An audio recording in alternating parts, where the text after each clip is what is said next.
El salmista David dice estas palabras, creo que desde una profunda experiencia espiritual con el Señor. En el principio, en el primer versículo dice: guárdame, oh Dios, porque en ti he confiado. Qué hermoso esto, ¿no? Guárdame, oh Dios, porque en ti he confiado. Siempre que confiamos en el Señor extiende su mano de misericordia y de poder sobre nuestra vida. Por supuesto que la palabra confiar está muy emparentada con la palabra fe. Amén. Que es la certeza de lo que se espera y la convicción de lo que no se ve. De tal manera, David sabía que si confiaba plenamente en el Señor, él estaba seguro que el Señor lo guardaría con su gracia y con su poder, con su gran misericordia. Es que a veces nos cuesta realmente confiar plenamente en el Señor.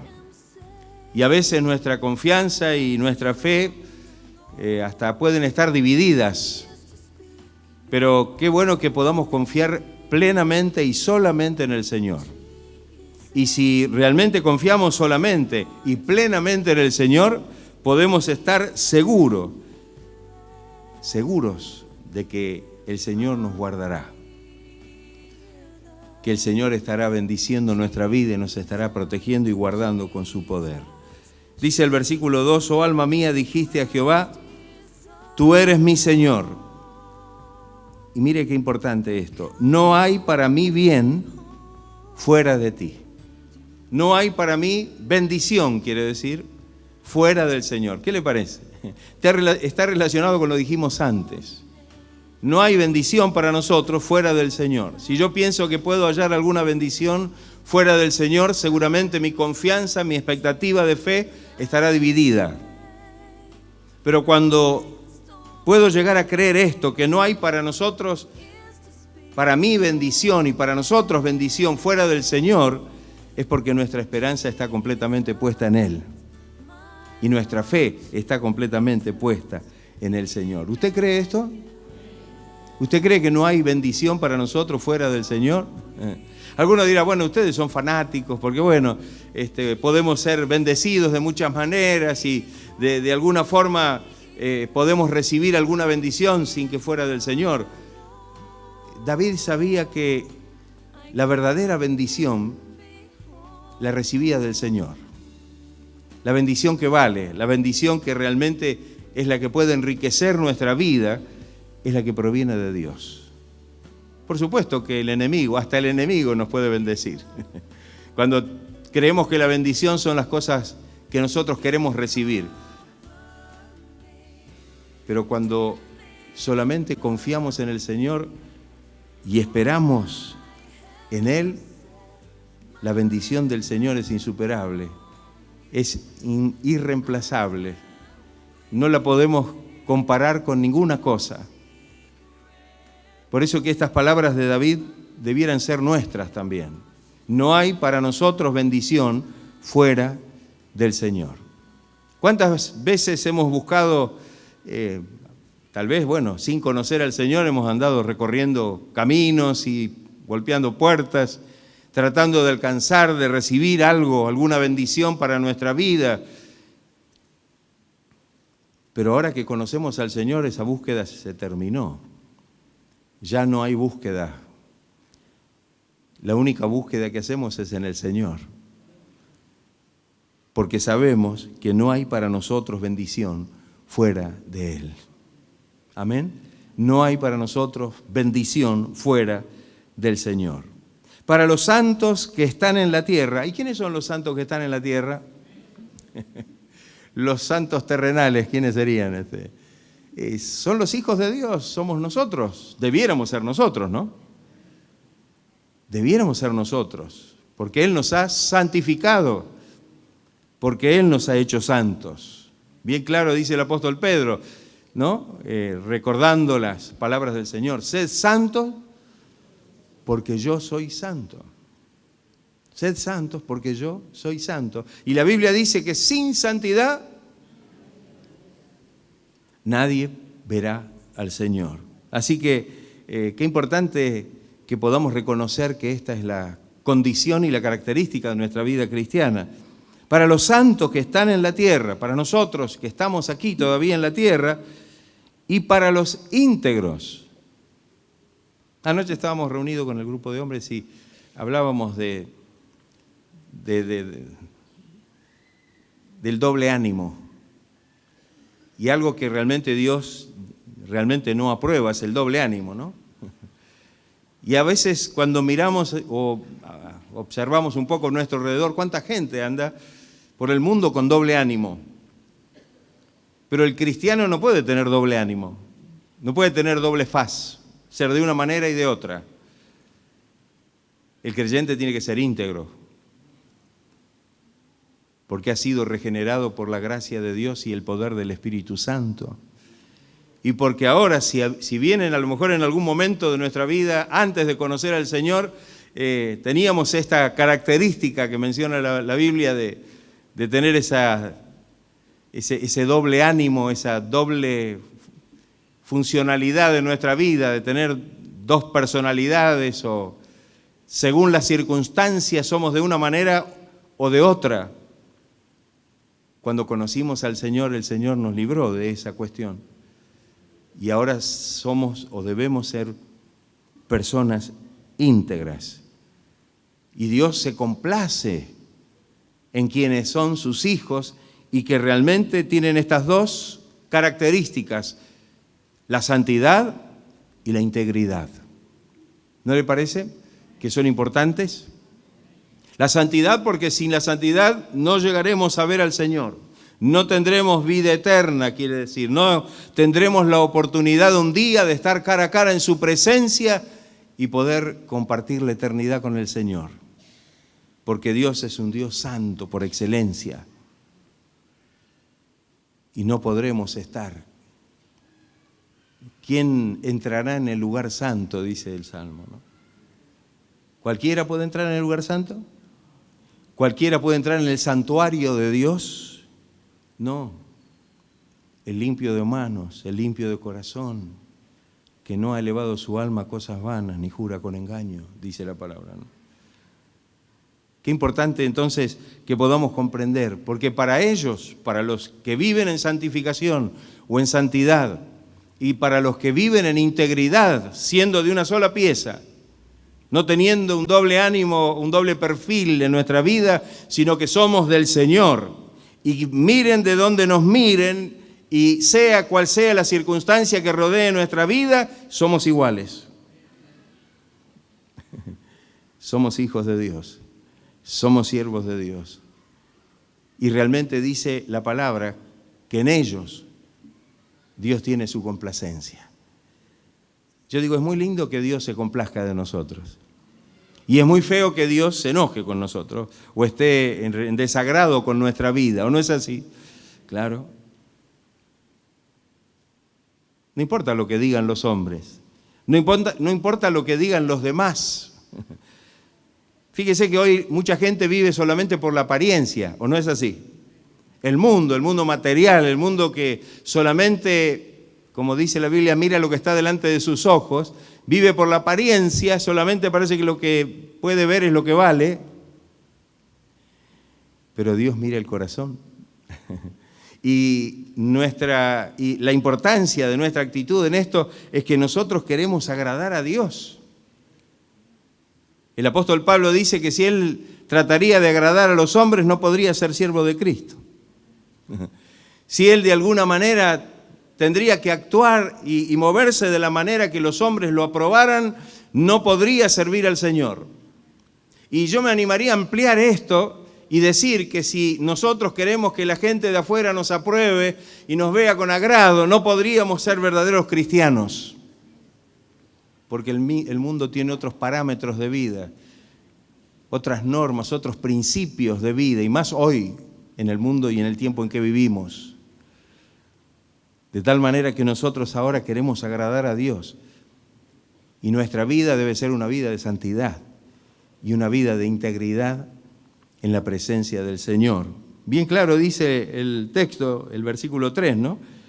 para los santos que están en la tierra y para los íntegros, dice Dios, es toda mi complacencia, es toda mi complacencia. Qué hermoso es poder gozar de esta bendición de parte del Señor. Qué hermoso es saber que Dios se complace de nuestra vida y que nos mira realmente complacido. Fíjese que esta palabra el Señor la usó refiriéndose a su Hijo Jesucristo. No sé si la recuerdan. Amén. Este es mi Hijo amado, en quien tengo complacencia, en quien tengo contentamiento. Qué hermoso, ¿no? Y yo digo, qué importante esto. Que Dios realmente manifestara, hiciera público, porque fíjese que esa voz del cielo se oyó, ¿o no es así? Dios hizo público esto. Este es mi Hijo amado, en quien tengo complacencia. Mire, dice que nosotros también debemos hallar esa complacencia en la presencia del Señor. Y seguramente cuando vivamos de esta manera, el Señor lo hará público. Será parte de nuestro testimonio y ese testimonio será visible ante los demás. Dice la palabra en el versículo 4 que se multiplicarán los dolores de aquellos que sirven diligentes a otro Dios. No ofreceré yo sus libaciones de sangre, ni en mis labios tomaré sus nombres. Creo que esta situación es complicada para aquellos que adoran a otro Dios. Podemos pensar por un momento, ¿hay otro Dios? Y la Biblia dice a otros dioses. Evidentemente la Biblia dice que hay un solo Dios y que ese Dios es Él. Y que fuera de Él no hay Dios ni hay quien salve. ¿No es así? Lo que pasa es que hay quienes dicen ser dioses o también el ser humano es tan inteligente y tan sabio en su propia sabiduría que ha elevado a esa categoría de dioses a personas, también a animales. ¿O no es así? Hay quienes adoran a los animales, ¿o no es así? A un animal u a otro. Hay quienes adoran a las personas y desgraciadamente nuestro pueblo, Argentina, en ese sentido tiene una idolatría muy marcada de hacer ídolos hasta de personajes populares. ¿O no es así, hermano? Hasta les hacen santuarios. Qué terrible esto. ¿Y cómo ve Dios esto? Nosotros no tenemos nada que ver con esto. De ninguna manera realmente nosotros podemos estar. Dice David, no ofreceré yo sus libaciones de sangre, ni en mis labios tomaré sus nombres. Evidentemente David sabía lo que era la idolatría. Conocía bien al pueblo al cual pertenecía, que era el pueblo de Israel.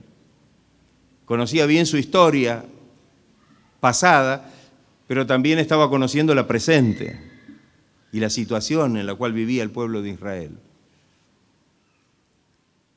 Qué terrible, pero que nosotros hoy podamos tomar en cuenta esto para que podamos vivir una vida verdaderamente en la presencia de Dios, de santidad, una vida de integridad, una vida de, como decíamos hoy, de adoración, ¿no?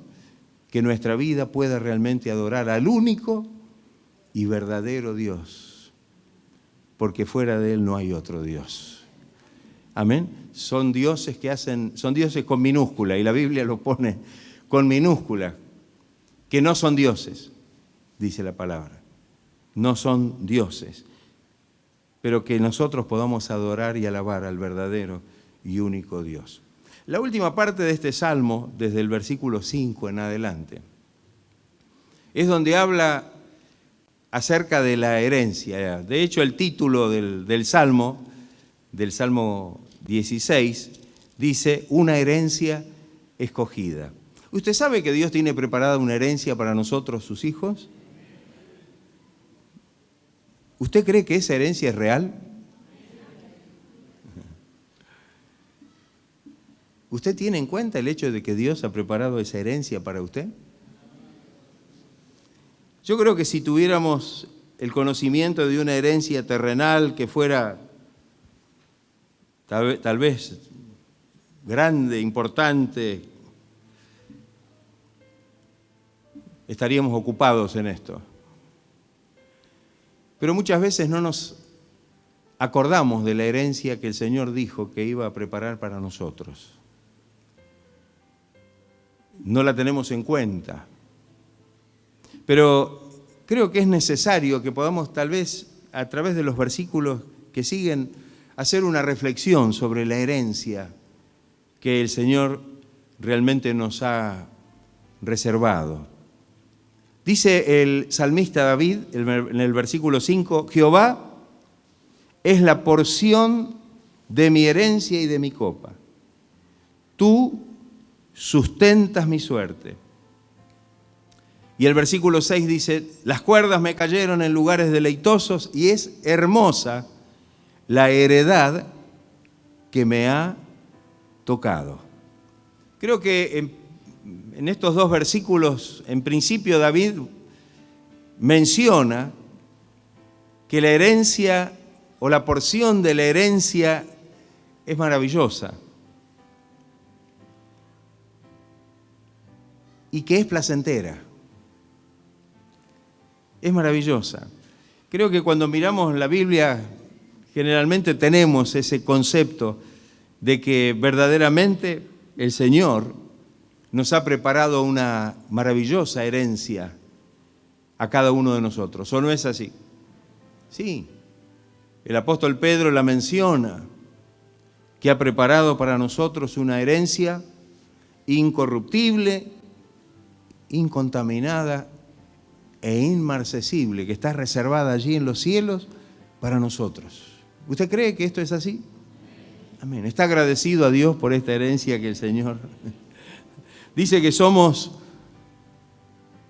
coherederos con Cristo? Es decir, participantes de una herencia gloriosa que es maravillosa y es grande. No la podemos comparar absolutamente con nada de lo que nosotros podemos ver aquí en la tierra. Es una herencia gloriosa. Y dice también que es una herencia placentera. Las cuerdas me cayeron en lugares deleitosos y es hermosa la heredad que me ha tocado. Es algo maravilloso saber que tenemos una herencia y que esa herencia es gloriosa y es hermosa para nosotros. Quizá alguno dirá, bueno, pero nosotros no sabemos cómo es esa herencia. Es cierto, sería difícil imaginarla, teniendo en cuenta que es una herencia espiritual, no es una herencia material. No es que el Señor nos está diciendo que tenemos una herencia acá en la tierra, una herencia de cosas materiales o terrenales, sino que es una herencia gloriosa en los cielos y que realmente no podríamos con nuestra mente ni siquiera imaginar cómo es esa herencia. Y alguno dirá, pero pastor, si no la podemos ni siquiera imaginar, ¿cómo podemos saber?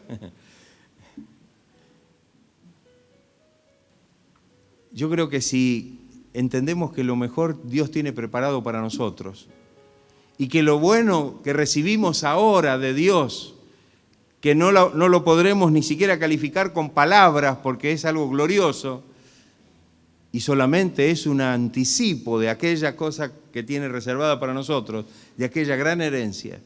¿Qué será aquello que tiene reservado para nosotros? Si ahora cuando el Señor llena nuestra vida con el poder y la gloria de su Espíritu, de su presencia, de su gracia, no sabemos ni tenemos palabras para expresar. Yo creo que no hay palabras en nuestro idioma que puedan expresar en realidad qué es lo que sentimos, qué es lo que realmente experimentamos. Y dice la palabra que solamente esto es un anticipo, son las arras de nuestra herencia hasta recibir la posesión de esa herencia adquirida en gloria. Y yo digo, qué hermoso esto. Que podamos entonces saber, no sé qué será, pero que será gloriosa, será gloriosa. Y que será placentera y será algo que realmente va a deleitar nuestras almas por la eternidad. Esto es una realidad y una cosa cierta, porque es la promesa de Dios. Entonces, si por una herencia material puede venir gozo, puede la persona a lo mejor estar contenta y gozarse, ¿cuánto más nosotros debiéramos estarlo, sabiendo que tenemos una herencia en el cielo, que la tenemos reservada en el cielo por el Señor, como dice el apóstol Pedro, y un día la podremos recibir allí en su presencia. En los versículos que siguen, del 7 en adelante, hay ciertas cosas que tienen que ver con el reconocimiento de esta herencia. Cuando el versículo 7 se inicia, dice, bendeciré a Jehová. Hay una palabra de bendición, hay una palabra de alabanza a Dios. El saber que tenemos nuestro futuro asegurado en la presencia del Señor y una herencia incalculable.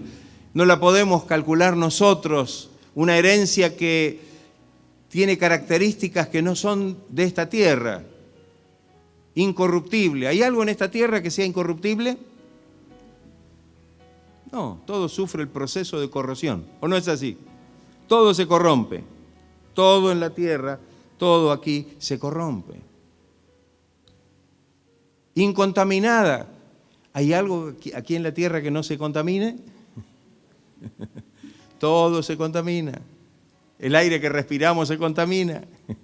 El agua que bebemos se contamina. Y todas las cosas, el ser humano se contamina en su corazón, en su vida, con tantas cosas que el mundo ofrece, ¿o no es así? Pero aquella herencia es incontaminada y es inmarcesible. No se marchita, no se envejece, porque tiene una característica que es la característica de Dios, es eterna. Todas las cosas aquí en la tierra se envejecen, ¿o no es así? Todo en la tierra sufre el proceso de envejecimiento. Y aunque salgan formas y maneras de poder a lo mejor hacer más lento el envejecimiento, de todas maneras el envejecimiento tiene su paso. Y nadie puede contra eso, ¿o no es así? Claro. Sin embargo, la herencia que Dios tiene allí en el cielo goza de esta característica maravillosa. No se envejece, porque es eterna, porque tiene la característica de un Dios glorioso y eterno. Y entonces el salmista bendice a Dios, alaba a Dios. ¿Por qué alabamos a Dios? Alabamos a Dios porque Él es bueno, dice otro salmo, porque para siempre, eterna, es su misericordia.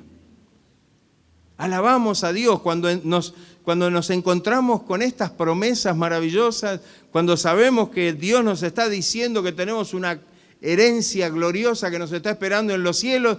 ¿Qué otra cosa podemos hacer más que alabar a Dios? Y darle gracias, porque ¿qué merecemos? ¿O acaso alguno de nosotros podría decir, yo me merezco esa herencia? No nos merecemos ni siquiera lo que el Señor hizo aquí en la tierra por nosotros. Mucho menos nos merecemos lo que tiene preparado en el cielo para nosotros. Pero entonces, lo más compatible con esta verdad, con esta gracia, es que pueda haber un corazón que le alaba. Por eso el mismo salmista David, en uno de sus salmos, se está imprecando a sí mismo, ¿no? Alabar, bendice alma mía a Jehová, y bendiga todo mi ser su santo nombre. Mire, se está exhortando a sí mismo, ¿no? Y todo mi ser, espíritu, alma y cuerpo, bendiga su santo nombre. ¿Por qué? Porque Él es quien perdona todas nuestras iniquidades, y el que sana todas nuestras dolencias, el que rescata del hoyo nuestra vida, el que nos corona de favores y misericordias, el que sacia de bien tu boca, de modo que te rejuvenezcas como el águila, dice el salmista. Amén. Esto es lo que el Señor hace acá. Es lo que el Señor nos bendice, de la manera que el Señor nos bendice aquí en la tierra. Pensemos en aquel encuentro glorioso y en aquella experiencia gloriosa con el Señor, y entonces, por supuesto que no tendremos otra respuesta que una alabanza, una actitud de adoración en la presencia del Señor. Cuando miramos el libro de Apocalipsis, cuando Juan, en esa visión que tiene sobre las cosas finales, recibe la orden, no, sube acá, como diciendo, bueno, es traspuesto en esa experiencia extática, en una visión celestial, se encuentra de pronto frente al trono de Dios, ¿no? Y allí están los personajes divinos, Dios sentado en su trono. Está el león de la tribu de Judá, que a su vez es el cordero inmolado. Están los 4 seres vivientes, están los 24 ancianos. Y dice, y cuando nosotros leemos el capítulo 4 y el capítulo 5 de la carta del libro de Apocalipsis, dice la Biblia que prorrumpían en alabanza. Amén. Dice que los 24 ancianos tenían todos coronas, y cuando se alababa al Señor, porque fue digno, el único digno, de poder abrir el libro y desatar sus sellos, porque Él nos redimió con su sangre, dice que estos ancianos sacaban sus coronas y las ponían a los pies, y adoraban y cantaban un cántico glorioso. Unidos a ellos, millones de ángeles glorificando y dándole honra y gloria al nombre del Señor. Alabado sea el nombre de Cristo. Qué maravilloso. ¿Usted quisiera participar de ese coro? Gloria a Dios. ¿Y sabe que le vamos a participar? Porque seremos de los redimidos que estemos allí. ¿Qué será esa reunión celestial, hermanos? ¿Qué será esa reunión celestial donde estaremos en la presencia del Señor, del Padre, del Hijo, con todos los fieles y los santos de todos los tiempos desde la creación, y con millones y millones de ángeles alabando y glorificando el nombre del Señor? ¿Usted espera esto? ¿Tiene en su corazón esto? Gloria sea el nombre del Señor. Alabado, Dímara y Sandanamara. Gloria a Dios. Gloria a Dios. Y cuando nosotros alabamos y adoramos ahora, solamente estamos haciendo algo que en proyección va a ser lo que haremos allá. Amén. Uniéndonos a ese coro celestial para honrar, bendecir el nombre del Señor. Porque Él es el que nos redimió con su sangre. Y porque suyo es el poder, la gloria, la honra, el honor. Qué maravilloso, ¿no? Y todos, dice que alababan ese maravilloso cántico. Qué maravilloso el poder alabar al Señor. ¿Cuántos motivos tenemos para alabar al Señor, no? No solamente porque el Señor me ayudó o me sanó de esto solamente, o me hizo tal favor, sino que el Señor salvó nuestras almas. Si hay un motivo glorioso para alabar al Señor aquí sobre la tierra, es que el Señor nos dio salvación eterna por gracia. Gloria sea el nombre del Señor, gloria a Dios. Sí, le alabamos porque encima nos sanó y nos ayudó y nos prosperó y nos libró de un montón de cosas, transformó y sigue transformando nuestra vida, y por todo esto lo alabamos y lo bendecimos, pero creo que el punto principal es porque el Señor nos dio vida, y vida en abundancia, vida nueva y gloriosa a través de Jesucristo. Nos levantó de entre los muertos para que ahora podamos ser vividos por la gracia del Señor. Qué maravilloso, ¿no? Que podamos comprender que realmente el Señor lo que espera es que le alabemos y le adoremos en espíritu y en verdad, para que podamos estar siempre en esta actitud, en la presencia del Señor. En el versículo 8 dice, a Jehová he puesto siempre delante de mí. La primera parte, la parte que sigue del versículo dice, porque está a mi diestra, está siempre a mi lado. ¿Qué le parece? Esto habla de comunión. Esto lo dice David. El Señor está, fíjese, dice dos cosas, ¿no? Está puesto delante de mí y está a mi diestra. Creo que esto simboliza primeramente que el Señor está con él. Y en segunda instancia, es que el Señor primeramente está delante de nosotros porque Él es el que nos guía. Dice que debemos seguir las pisadas del Maestro, ¿no? Y si tenemos que seguir sus pisadas es porque Él va adelante, dejándonos la huella para que nosotros no nos apartemos y sepamos el camino en que debemos andar. Pero también la palabra dice que Él está a nuestro lado y esto habla de ayuda. Que va adelante habla de guía, habla de dirección. Y el que esté a nuestro lado, a nuestra diestra, dice el profeta Isaías, que Él es el que nos sostiene de nuestra mano derecha, de nuestra diestra. Y nos dice, no tengas miedo, yo estoy contigo, yo te ayudo. Así que mire qué glorioso esto. Él habla de comunión, el Señor está conmigo. No me voy a perder porque yo estoy siguiéndolo a Él y Él va delante mío guiándome. No me puedo perder si pongo los ojos en Él, porque Él me va guiando, Él va delante mío, marcándome el camino, indicándome por dónde debo andar. Pero también está a mi lado para ayudarme, para sostenerme de mi diestra, para que la gracia del Señor me sostenga en el momento en que a lo mejor flaqueo. Hay una cercanía maravillosa del Señor. ¿Usted cree que el Señor está cerca suyo? El Señor dijo que iba a estar con nosotros, ¿no? Ahí en Mateo 28, en el último capítulo del Evangelio, cuando cuando da el último mensaje a los discípulos, dice, he aquí yo estoy con vosotros todos los días. ¿Hasta cuándo? Hasta el fin del mundo. Está hablando de la presencia del Señor ayudándonos acá. Hasta que el mundo exista y hasta que seamos levantados, el Señor estará con nosotros cada día. Ahora estamos cerca. Ahí en Primera de Pedro dice que antes estábamos lejos, pero ahora estamos cerca. Antes no éramos pueblo de Dios, ahora somos pueblo de Dios. Antes no habíamos alcanzado misericordia, ahora hemos alcanzado misericordia. Qué maravilloso, ¿no? Ahora el Señor está con nosotros. Hay una comunión maravillosa con el Señor. ¿Tiene comunión con el Señor usted? ¿Está el Señor siempre con usted? Qué hermoso saber que siempre está con nosotros, ¿no? Hay algunos que dicen, el Señor se apartó de mí.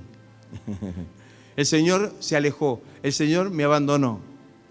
La Biblia dice que aunque tu madre te dejare, con todo yo te recogeré, dice el Señor, ¿no? Puede ser que la mujer se olvide del fruto de su vientre, pero Jehová nunca se olvidará de ti. En las palmas de sus manos nos tiene esculpidos, hermanos. Gloria sea el nombre del Señor. Alabado sea el nombre de Cristo. Le hemos costado muy caro.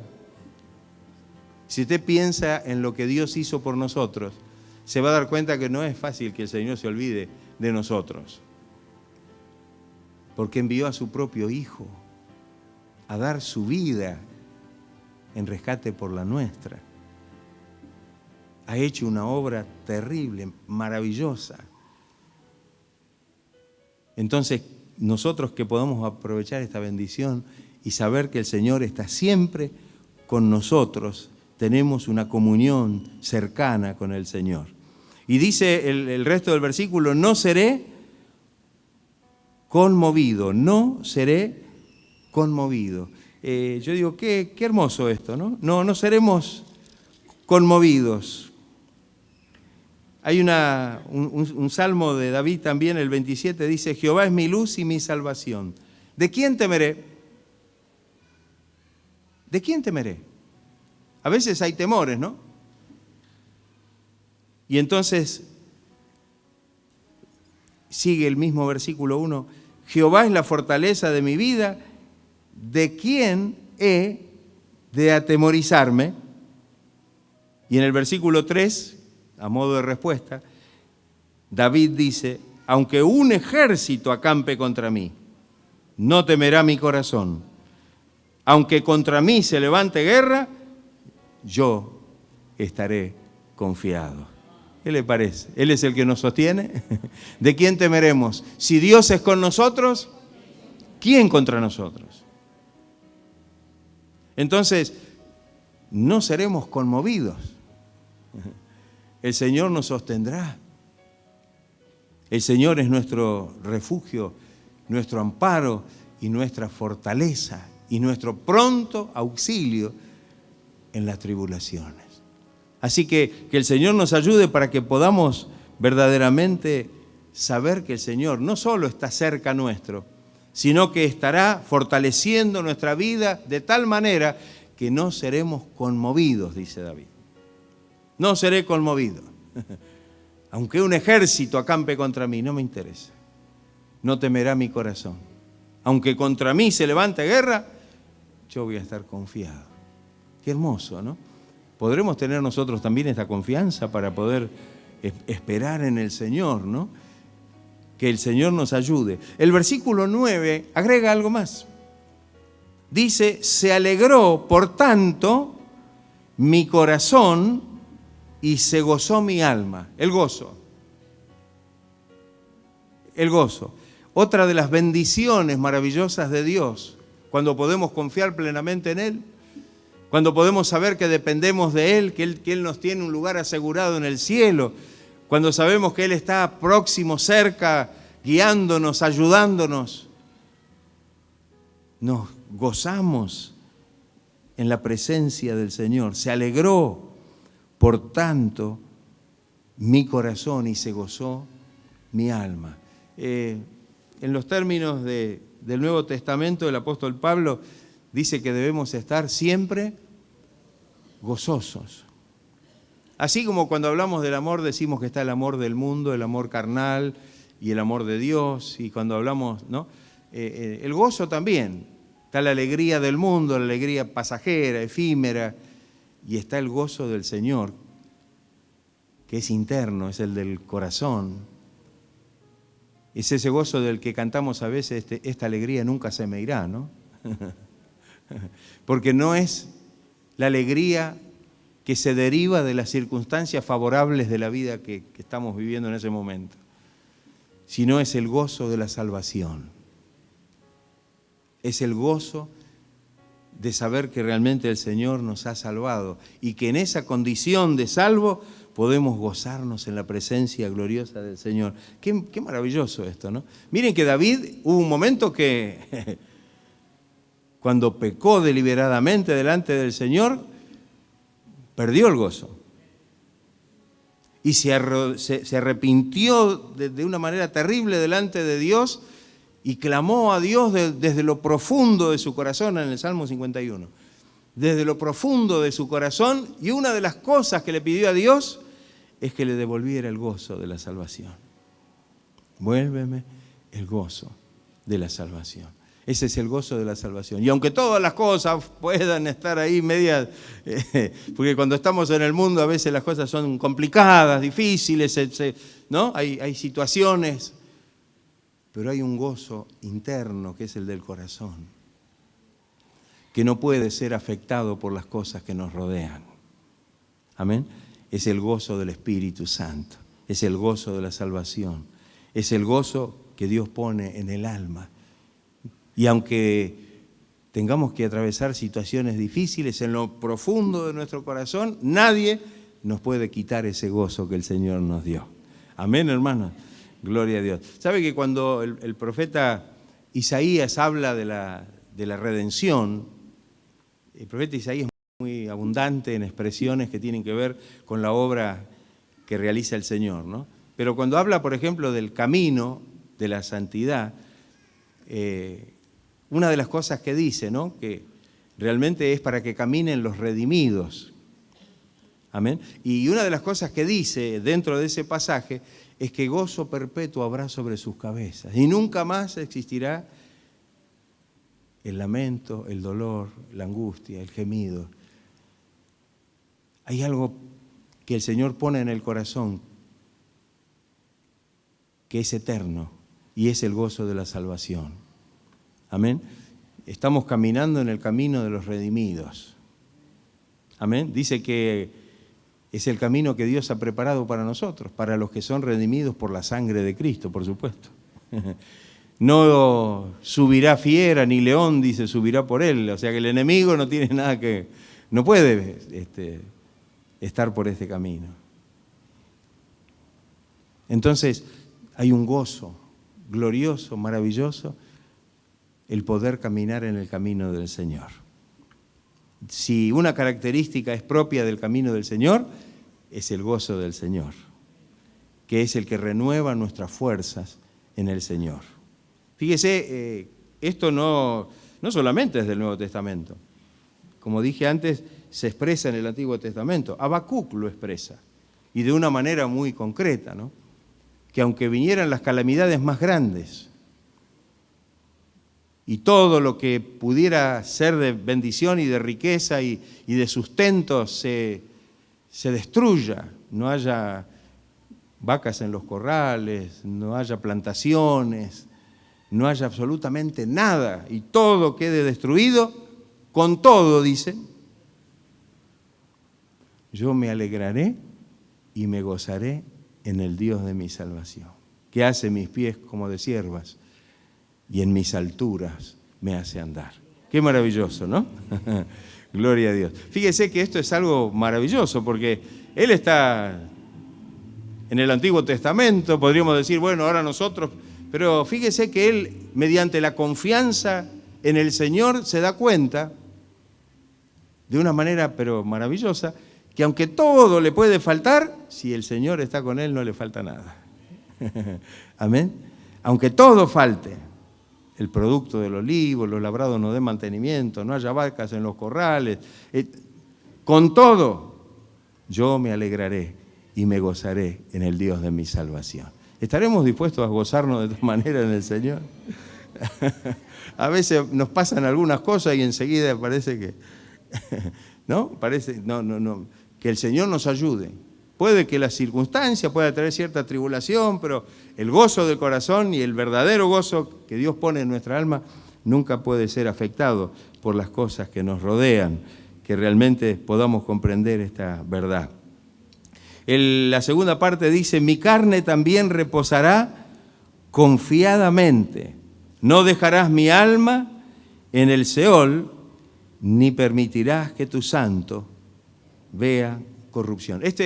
Por supuesto, es un salmo mesiánico y este texto en especial está relacionado con Jesucristo, ¿no? Evidentemente hay una alusión directa al Señor. Su alma no quedaría en el Seol, si bien el Señor murió y Él después dice que fue y le predicó a los espíritus encarcelados, ¿no? A los que estaban en el Seol. Pero dice, no dejarás mi alma en el Seol. Al tercer día se levantó de entre los muertos glorioso. Qué maravilloso, ¿no? Esto habla de esperanza. Dios es el Dios de la esperanza. Y si hay algo que realmente debemos entender, que la esperanza cristiana es algo glorioso. De las tres cosas que decimos siempre, ¿no? De todas las virtudes cristianas, hay tres que son fundamentales. Pablo las señala como las más importantes, que son la fe, la esperanza y el amor. La esperanza ahí está, entre las tres fundamentales que el creyente debe tener en su corazón. Y qué glorioso que tenemos esa esperanza. El apóstol Pedro la menciona como la esperanza viva, porque la fundamenta en la resurrección de Jesucristo de entre los muertos. Y esto es algo maravilloso, porque Él vive, nosotros vivimos. Porque Él resucitó, nosotros resucitamos. Amén. Y porque Él ascendió a los cielos, primicia de los que durmieron es hecho, luego nosotros lo seguiremos para poder estar en la presencia del Señor. Amén. Entonces, qué maravilloso que podamos tener esta convicción tan fuerte y tan firme en el corazón. Me mostrarás la senda de la vida. Y aquí habla de que Él es nuestro guía también, ¿no? Él es el que nos enseña el camino o la senda, yo diría, de la vida eterna. Aquí ya está hablando, en el final del Salmo, está hablando justamente de las cosas eternas y celestiales que el Señor nos ha preparado. Entonces, me mostrarás la senda de la vida, en tu presencia hay plenitud de gozo. Ahí está. Fíjese, comprueba, reafirma lo que veníamos diciendo del gozo. ¿Quién es el que puede confirmar ese gozo en nuestros corazones? La presencia del Señor en nuestro corazón. Si no tenemos la presencia del Señor, puede ser que no tengamos el gozo, que era lo que le pasó a David cuando pecó. Se alejó de la presencia de Dios, se cortó la comunión con el Señor y ahí perdió el gozo. Pero cuando estamos en la presencia del Señor, en su presencia, hay plenitud de gozo. Y termina el Salmo diciendo, delicias a tu diestra para siempre. Cuando dice para siempre, habla justamente de la salvación. Está hablando de esa vida gloriosa que estaremos compartiendo con todos nuestros hermanos en la fe y con el Señor allí en la presencia del Padre. No hay nada más glorioso que esto. Este último versículo es algo maravilloso. Lo cantamos porque hay un coro que está extraído de este versículo, ¿no? Me mostrarás la senda de la vida. En tu presencia hay plenitud de gozo, delicias a tu diestra para siempre. La salvación es disfrutar de todo lo que el Señor ha dispuesto para nosotros. Allí en el Evangelio de Juan, capítulo 14, versículo 1 en adelante, Él dice que iba a ir y nos iba a preparar un lugar y que luego vendría y nos tomaría a sí mismo para que donde Él está, nosotros también podamos estar. ¿Usted tiene esta esperanza, esta gloriosa esperanza en el Señor? Usted sabe que un día el Señor viene y muy pronto para buscarnos, para estar con el Señor. Creo que este Salmo nos muestra muchos aspectos que tienen que ver con nuestra vida, nuestras actitudes y de qué manera debemos nosotros tener esta relación con el Señor, tener esta confianza, esta esperanza, no olvidar las cosas que Dios nos ha prometido, no olvidar las cosas que el Señor dice que ha preparado para nosotros. ¿Le creemos a Dios? Amén. Entonces tenemos que estar gozosos y contentos. Tenemos que estar agradecidos al Señor y que de esta manera podamos verdaderamente llevar una vida de santidad, una vida que pueda realmente mostrar la integridad de la cual habla la palabra del Señor.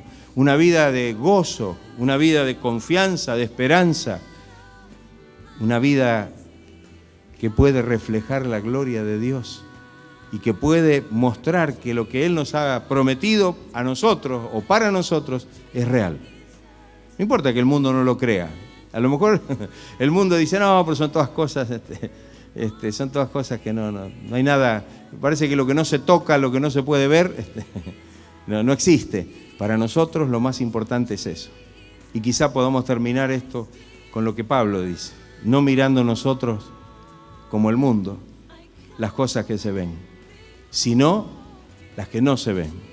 Porque las que se ven son temporales, pasajeras, son efímeras, pero las que no se ven, las gloriosas, las espirituales, las celestiales, estas son eternas y son las que Dios nos ha preparado a nosotros, que lo amamos al Señor con todo nuestro corazón.